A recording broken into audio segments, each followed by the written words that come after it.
it is not going to be business as usual, not for the Democrats and definitely not for the Republicans. This is a whole new playbook that will, I think, result in taking our country back. I'm Jen Taylor Skinner, and this is the Electorette. Today, my guest is Aimee Allison. She's the founder of SheThePeople.org and the president of Democracy in Color. That's an organization that's focused on building a progressive majority in America, one that reflects the true multiracial, multicultural makeup of the country. And I truly admire the work that she does. They have a project called Return to the Majority, and it's a data-backed plan to return progressive Democratic leaders to the majority, and they'll do this by mobilizing millions of new voters. There's also a Democracy in Color podcast, and frankly, that's one of the smartest podcasts on race I've heard. Aimee and I would discuss midterms, we discussed the Democratic Party, and some missteps that the party's made. Today's discussion with Aimee was really constructive, and frankly, it was really inspiring. She challenged me to think about some long-held assumptions I've had and some beliefs. And when I feel like I've grown following a conversation, those are some of the best conversations I have on this podcast. So, without further ado, here is my conversation with Aimee Allison. Aimee Allison, welcome to the podcast. Thanks for having me. So tell me about Democracy in Color. What was the original inspiration behind it? Democracy in Color was 30 years in the making. And as you know, the struggle to expand democracy, it wasn't just the civil rights movement. It's as old as the country itself, when those who could participate in democracy was defined as white men who owned property. And some of those same people owned human beings.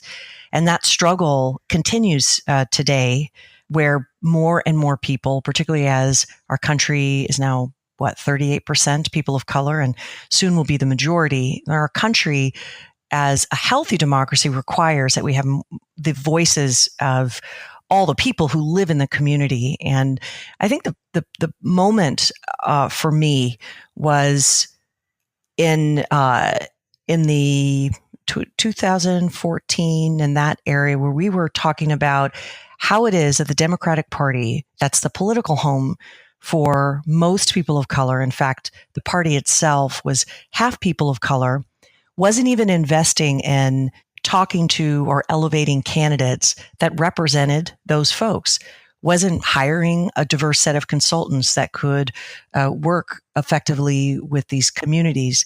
And as a result, our elected officials don't look like the people that they're supposed to represent. I'm especially interested in women of color, who are one of 5 people in this country, but only 4% of elected officials. And I was like, the fact of the matter is that those who are closest to the problem are closest to the solution. We have got to get our folks elected at every level. So Democracy in Color was born of that, which is to say that the foundation of American politics and our institutions were centered on white voters, how white voters think. And it was just time to make a change and to say that it's a multiracial coalition of voters that will effectively select the presidents and the senators and the representatives. And that's who we should be empowering. So Democracy in Color came out of that. I've always thought that the relationship between the Democratic Party and people of color, especially women of color, it's always been really interesting in that, Black women and Hispanic women are the most reliable voting bloc for Democrats. But, the issues that affect us have had the least focus, right? But it also, at the same time, it gives the party license to push our issues to the margins. Yeah, but 2016 changed all that. The hubris of the Clinton campaign, not investing in Black women voters, for example, or Black voters in places like Michigan, Florida, and others, that talking to and bringing out the voters that had elected and reelect Barack Obama, for example, would have made a difference for her to win. That level of hubris, where the Democrats, and not just the campaign, but the PACs, the donors that sit on more than $1 billion war chest that was raised and spent in 2016, to have 75% of that money being spent on TV ads and other strategies that were trying to woo Trump voters or moderate white voters. That's a losing strategy. And I think we hit this point where with Trump taking power in the White House, and you have such a huge number of progressive, visionary, courageous leaders who do not have a voice right now and are actually the subject of attack from the Trump administration. It was like, that's the breaking point. And I think that was where you had women of color who were demanding or actually finding other paths of leadership and not waiting to be anointed by the Democratic Party, but saying, okay, we're going to do this because we have to do this. So in relation to funding and how the party insiders distribute funds and use resources, you talk about this a bit in your Return to the Majority plan. And but the thing that I love about this plan, and you can find it on their website, Democracy in Color website. The thing that I love about it is how incredibly thorough the data is. And it kind of reminds me of Project Red Map in a way. And Project Red Map was the plan that was initiated by Karl Rove, and that was responsible for delivering majorities to the House and Senate. I think it was in the 2010 midterms to Republicans. So Return of the Majority, it reminds me of that in the sense that both are very thoroughly researched and backed by a lot of data. Did you have Project Red Map in mind when you were crafting this? No, Return of the Majority is really based on Steve Phillips' seminal book called Brown is the New White, which acknowledged that the country is turning majority people of color. And if we look at the path, Return of the Majority is really how does the majority of voters, which is this multiracial collection that was able to elect and reelect Barack Obama, how do we assert our political voice in the current situation when most state houses are controlled by the GOP, most of the congressional and Senate seats, now the White House? What is the missing link? Why are there so many of these voters who want something different than what's happening right now? And Return of the Majority takes a deep look at the states and the districts where Democrats lost and looks at the racial breakdown. I mean, if you understand race and you understand race and gender in a new way, it makes the path to victory much clearer. Race is a huge determinant of people's voting patterns. And by investing in those who are more likely to support progressive candidates, a diverse set of candidates, and then you change the math. I mean, in a place where Trump won, for example, Florida, the GOP and Republicans win statewide by 1%. That's 40,000 voters in a state of 10 million. And this is a state that's majority Black and brown. And so today is the Florida primary, where you have at the top of the ticket Democrats who are vying for the nomination for governor. Among those candidates, you have Andrew Gillum, who is in his early 40s and is very progressive African-American mayor of Tallahassee. If the voters of color turnout was increased some 3 to 5%, he would be able to win not only the Democratic Party nomination, but he would be able to win the entire state because you're turning out the existing voters. So it really is a shift. It says, look, you've got to talk to and engage in a deeper long-term relational organizing voters of color on the ground in places like Florida. And then you can actually choose different senators, governors, and turn those states blue. And that's a very different playbook and strategy than the Democratic Party has been playing, because they've been trying to say, look, we really want what they call working class voters, which what they mean is white voters, or they want to try to woo Trump voters back into the fold. Those are not winning strategies. And so we're really in the midst of a big sea change, which I believe will elevate not only just a new way of spending money or doing politics, but elevate whole new sets of people into leadership. In 2018, I'm calling the year of women of color, is bearing that out. It is not going to be business as usual, not for the Democrats and definitely not for the Republicans. This is a whole new playbook that will, I think, result in taking our country back. You know, when I look at the map in your plan, it's broken up between blue states, red states, and of course, purple states, right? And on the map, the purple states are referred to as frontline states, right? And I think that you define those as states which were either won or lost by a 10% margin. And, you know, it's those frontline states that have the largest number of voters who cast ballots in 2016. I think it's something like 64 million or 65 million. So the answer to this question may go without saying, but why are you focusing on these states? You can't win the presidency without turning those purple states blue.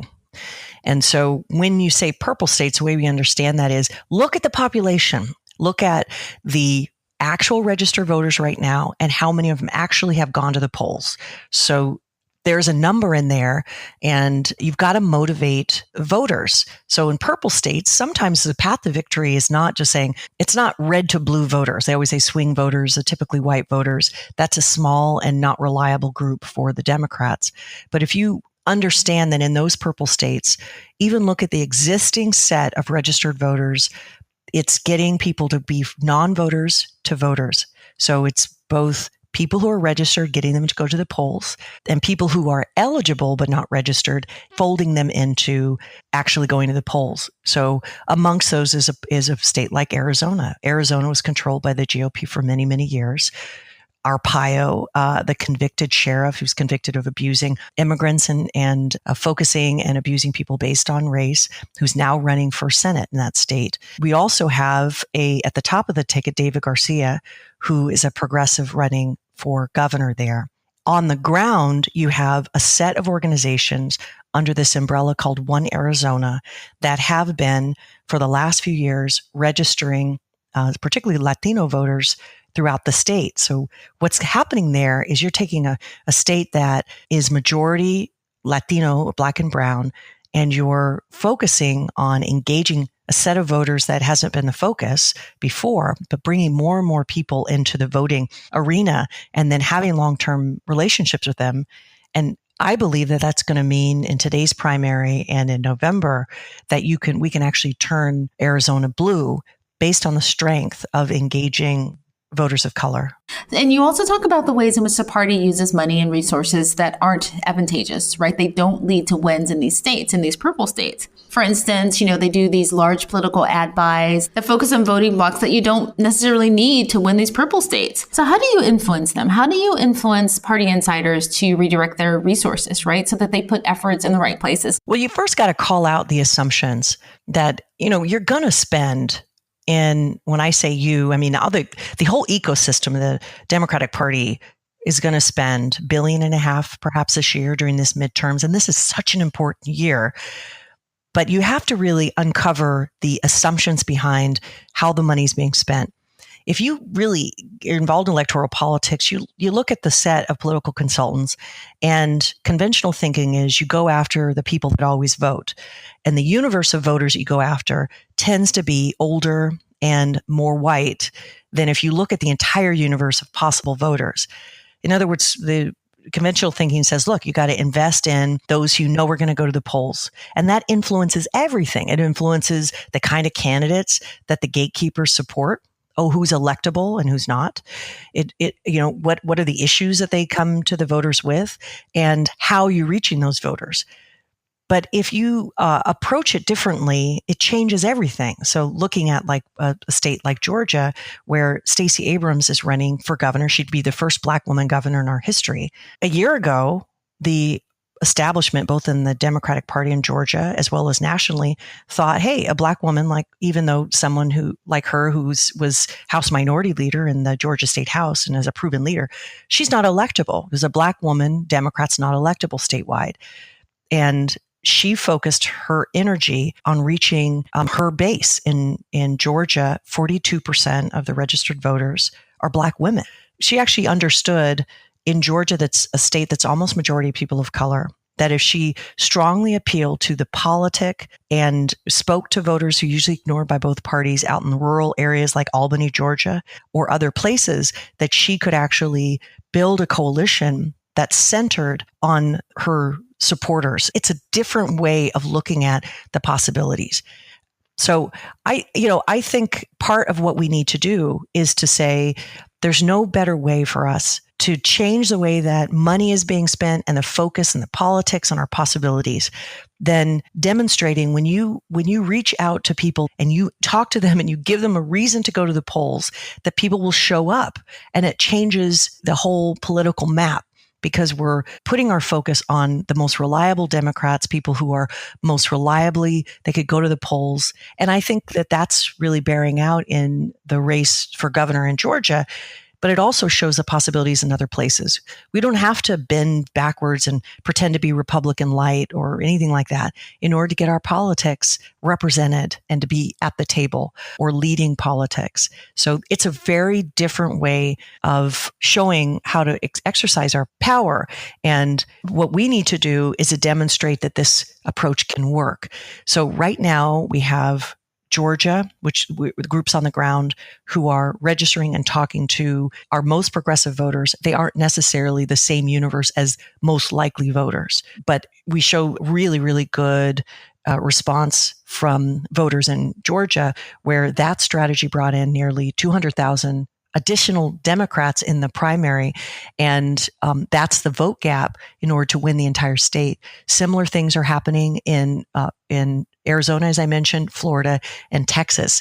So it's exciting, the possibilities when we stop investing, chasing after the white swing voters and actually center on the people of color who are most likely to give us victories at the polls. Actually, the premise is flawed. So, because if you focus on voters who've reliably voted, that's flawed for the simple fact that they are an aging demographic, right? And that demographic is shrinking. It just doesn't make sense to me. It just seems like it would make more sense on focusing on overturning all of the voter suppression measures, all of the voter ID laws. You know what I mean? Yeah, but something that seems like common sense is not necessarily common sense for the consultants who've made a lot of money based on the old way of doing things, or the people who, organize their politics or politicking based on old assumptions. I think we're in the midst of a very significant cultural and political new era in this country that says that, look at who lives in these communities, look at who is most likely to turn out. I mean, until the special election in December 2017, Black women weren't acknowledged as the backbone of the most reliable voters. Now it seems like, okay, this is something that everybody knows, but it was not known, even though Black women had been the strongest Democrats since 1965, when the Voting Rights Act protected our right and our access to the ballot. No one's talking about the power and importance of Latinas or Asian American women or Native women or Arab American women in a state like Michigan, which Trump won by only 10,000 votes. But these are the group of voters who together can lead a broader multiracial Democratic coalition for victories in the places that Trump ended up winning. And we have this path to victory that would allow us, by putting our investment and lifting up the voice and the vision of those communities, to be actually to change the political trajectory. So in terms of look at what happened the last couple of weeks in Georgia. In Georgia, one county, which is more than 60% Black, the election officials were advised by a consultant who'd worked for Brian Kemp, the GOP candidate that's running against Stacey Abrams, to close the majority of polling locations. So it would it's a voter suppression technique. And so if there hadn't been an eagle-eyed African-American woman who'd been through this before, an elderly woman, seeing a public notice in a newspaper, local newspaper, and alerting the community that they're planning to close polling locations, it could have had a very serious negative impact on Stacey Abrams' ability, to be elected, because Black voters would have to drive sometimes 30 minutes in order to cast a ballot. It's ridiculous. So thank goodness for organizers like Nsé Ufot, who's the Black woman who leads a New Georgia Project, or Latasha Brown, who runs Black Voters Matter. These are the women on the ground in Georgia who organized letter writing and protests and alerted both statewide and national media. So by the time a few days ago that these county officials met, it took them 5 minutes to reject the proposal, and they fired the consultant who recommended this voter suppression technique. This is the kind of vigilance that we have to have on the ground in order to protect voters of color's rights. I think for someone like Brian Kemp, who has been Secretary of State for a number of years, in 2014, I was at the State House in Georgia with the Moral Monday protesters, because at that time, the New Georgia Project had submitted over 100,000 new registrations. He was refusing to put those voters on the voter rolls.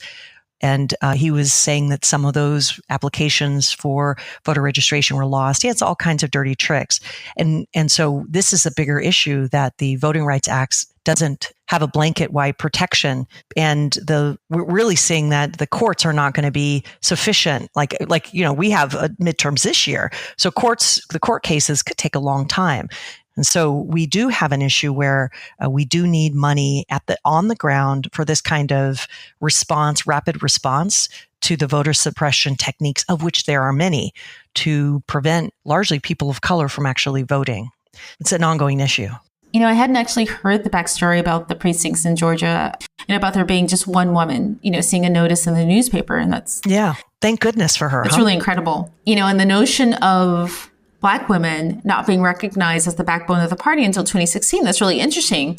And I don't know if you remember this, but it reminds me of that one iconic photo of a woman from the Women's March. You've probably seen this photo. There's a Black woman, and I think she has a lollipop in her mouth, and she's holding up a sign that says something like, don't blame us. We voted for Hillary. And that photo went viral. And I think that was a really pivotal moment, brought attention to the fact that, Black women were the backbone of the party. And, it was spurred by the actions or this one photo of one woman. And that one single photo of one woman, had a lot of power. Yeah, no, I think what that one woman with her sign at the Women's March was pointing out was that the celebration of white womanhood and victory of white feminism, that's not like the story of that around the Clinton campaign was really false and misleading. And the Clinton campaign centered a lot of her messages on getting white women to feel pride in the whole tradition of the suffragette, to show up and elect her as the first woman president. There's so much in that story that has been proven to be false. First of all, many suffragettes, virulent racists who were opposed to the 19th Amendment. And so there is an unaddressed, very deep thread of racism that goes back. And so the racial justice white women who argue for gender and racial equality, they are able to talk about that in a way that I think Clinton wasn't able to address. And Clinton never thanked and said she stood on the shoulders of Shirley Chisholm, who was the first Democratic woman to run for president. So even though Black women were the core vote who showed up, sometimes with a lot of misgivings, given Clinton's comments about bringing our children to heel, and many Black women remembered that, but we still voted for her anyway, to not elevate Black women in the party was huge mistake. So then in the Women's March, which was, I was there in DC, to not have the acknowledgement and to set the record straight about the fact that most white women, 85% of married white women and 53% of all white women supported Trump. That was a tipping point for Black women. We're not the workhorses of the Democratic Party. And really, if you break down Democrats of any race who are running, you cannot win without the very enthusiastic support of Black women. And so when that story changed around Black women, not only after the 2016 election, but in December of 2017, it marked a departure. We are demanding that we are recognized as the backbone, because it's not only that, it's not only Tom Perez tweeting out, thank Black women and we're grateful. Finally, after decades, really, it's not enough that we don't want people to just tweet a hashtag and clap. It's time to deeply invest in the leadership and vision of Black women. But I don't want to stop there. I founded She the People, which is to elevate the political voice of women of color, because a multiracial organizing is the future of this country, and that we can look at Black women as a vanguard, but also look at the voting records of women of color. And to the extent that we are talked to, engaged, and we are the progressive bloc, we're the fastest growing bloc when you include Asian American women and Latina women. We're also making inroads in places that have been assumed to be red states. So in places like New Mexico or Kansas or Montana, Native women are very, very progressive, bright blue areas in otherwise red state. So we have to start acknowledging the women who are our most powerful visionary leadership. And so to me, the story is beginning now. It's not ending. Maybe 2016 marked the end of the idea, particularly amongst white women who consider themselves Democrats or liberals or progressives, around the role of race. I just did a podcast with Julie Kohler, who is a writer, had a series in the Nation magazine, and I talked to her extensively about, as a white woman, having a conversation about race and white women and the blindness. If we can have a conversation amongst women about the way that we can evolve as a movement, and that the way that race needs to be front and center in terms of our understanding about how race affects people's voting, and how the responsibility of us to really elevate those who have been unflinchingly courageous and visionary in the time of Trump. And so it's changed the whole story. We have a very different, and I think we need to turn on its head those old assumptions about what the women's movement is and who women are and what the women's voice is. And also to really look at women of color being a powerhouse behind political transformation in these midterms and then in 2020. There's so much to unpack there, because you said something about it not being the job of Black women to carry the water for the Democratic Party, and I agree with that. And I just keep going back to that photo of the woman at the Women's March, that silent photo and the symbolism of her, the symbolism of that Black woman and the silence of a photograph, the silence of Black women carrying this country on our backs for centuries, without that recognition. I think that there is a lot of symbolism in that photo in relation to that, and also your comments about Clinton's run and her not acknowledging the women who, paved the way for her, especially Shirley Chisholm. And there's this question that's been running through my head for months now, especially when people start talking about 2020, right? And, kind of talking about who the 2020 candidates might be. And, then I start thinking about some of the veterans, like, Congresswoman Barbara Lee, and she's been in office for ages. And, ironically, she worked on Shirley Chisholm's campaign back in the 70s. And then, of course, there's Maxine Waters. That's someone who's been, incredibly bold, in standing up to Trump, incredibly vocal. And, neither of their names, throughout the history of their careers, to my knowledge, have ever been uttered in relation to running for president. Yeah, well, look at Maxine Waters, okay? So she is in California, where I live. Maxine Waters has been one of the sharpest critics of Trump. All his lies, all his attacks, And in a speech recently where she is attacking Trump and that horrible, cruel policy of separating families at the border, which hasn't been resolved as of this conversation. There's still hundreds of children being held in facilities. Their parents have been deported or they can't find. So she's calling out the Trump administration and calls on citizens to protest and demand a change. She shows much more courage than most Democrats. And in response, Nancy Pelosi and Chuck Schumer, the leaders of the Democratic leaders of the House and the Senate, took time out of their busy schedule to admonish her and tell her that it's better to be civil. And I just am so incensed by how out of touch they are and how they like Trump and the Republicans, take time out to attack the most loyal base of the Democratic Party. We should be lauding Maxine Waters as a congresswoman with decades of history and her courage right now.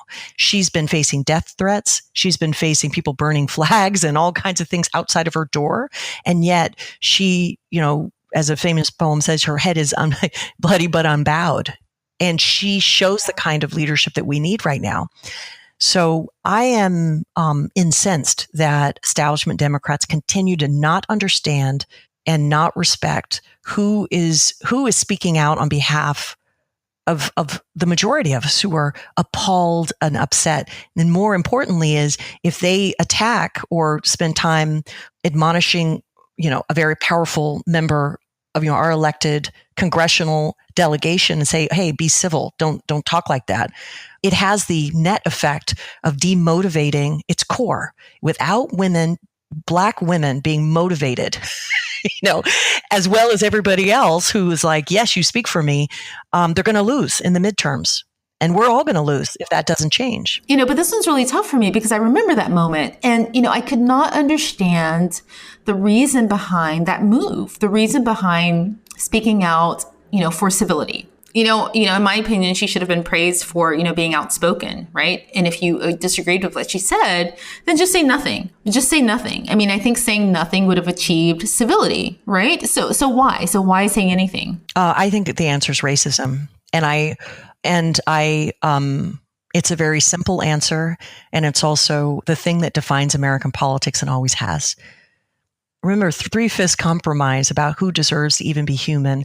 And those who are, the civil rights movement, so much of it was about who has access to the ballot box, where people were being murdered for trying to vote. And that legacy, a lot of us Black women, my dad would take me and he says, people died for this right. We will vote every time because this is our duty. And people gave up everything to make it possible for people to vote. And by the way, the struggle in the 60s around Black enfranchisement benefited other people of color. The Immigration and Naturalization Act, which opened up immigration to non-white countries, meant that we had a big transformation in our population, whereas people of color are the almost majority based on immigration coming from Asia and Latin America. It's completely changed who it is to be what America looks like, what our communities look like, and where our possibilities are. We have this long history of fighting for people to have a voice and to expand democracy. And that is such a proud and long tradition, and something that we have to redouble our efforts and engage a multiracial group of people in fighting for. So to me, Maxine Waters represents the best of that fighting tradition. And we have to have that, people with fierce and loving power who are fighters on behalf of the community. So you mentioned your project, She the People, your org, and that's aimed at elevating the voices of women of color. So tell me about that. Tell me about She the People. Yeah, She the People is a initiative that I launched. We're going to have a summit on September 20th in San Francisco, which will be the first conference explicitly to elevate the political voice of women of color for all the reasons that we've been talking about. And to establish us as a voting bloc. We are a very powerful progressive voting bloc. And in the midterms, it'll be women of color that are the core of deciding whether or not progressives get elected on every level. And we're also the best, we have these amazing strategists, the top strategists who are expanding democracy, bringing more people into the fold, looking at a path to victory by talking to younger voters, talking to people of color. There are an amazing set of strategists like Tram Nguyen in Virginia and Crystal Zermenio in Texas, and the list goes on. And these are the swing state strategies that are about deep engagement.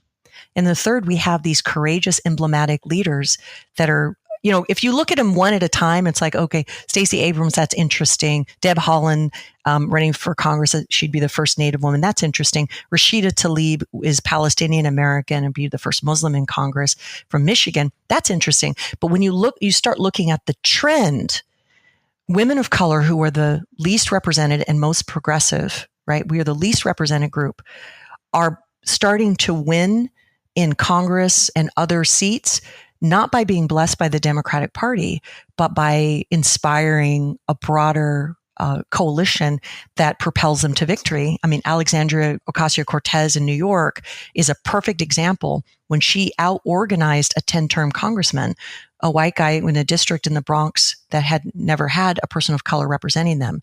So she figured out as a 28-year-old activist a new path to victory, and women of color as a group that's the most likely to face primary challenges from other Democrats are figuring out a way to actually win elections. Not everybody, but a significant number.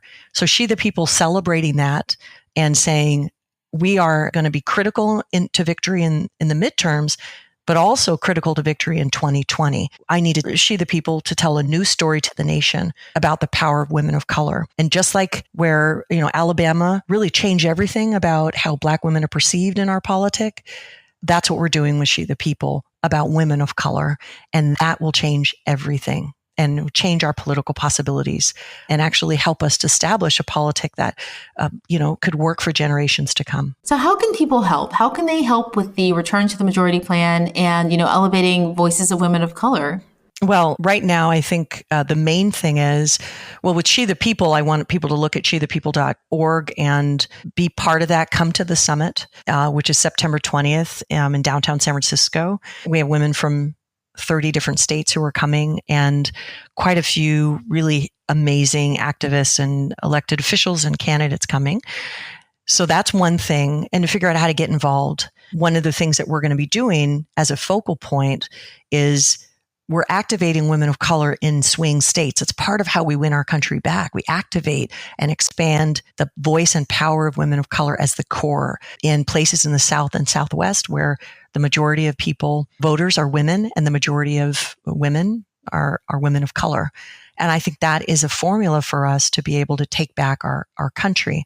And so next year, the goal is to hold regional town halls in swing states, as well as hold the first presidential forum focused on women of color in our history. And those are the things that help to drive a different story, and the story drives investment and resources, which drives a new political possibility.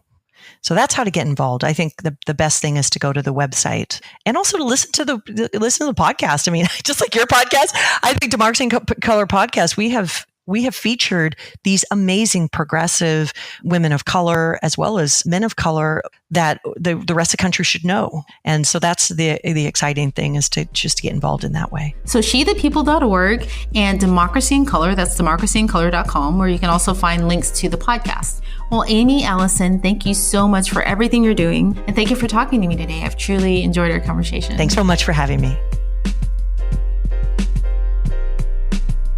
Thank you so much for listening. If you enjoyed this episode, please consider becoming a supporter of the Electorette. Visit us at electorette.com and click on the donation link at the top of the page. The Electorette is now available on iTunes, SoundCloud, Google Play, and Stitcher. Please consider subscribing using your favorite podcast platform. Also, please like us on Facebook. That's facebook.com/electorette. And until next time, keep up the good fight.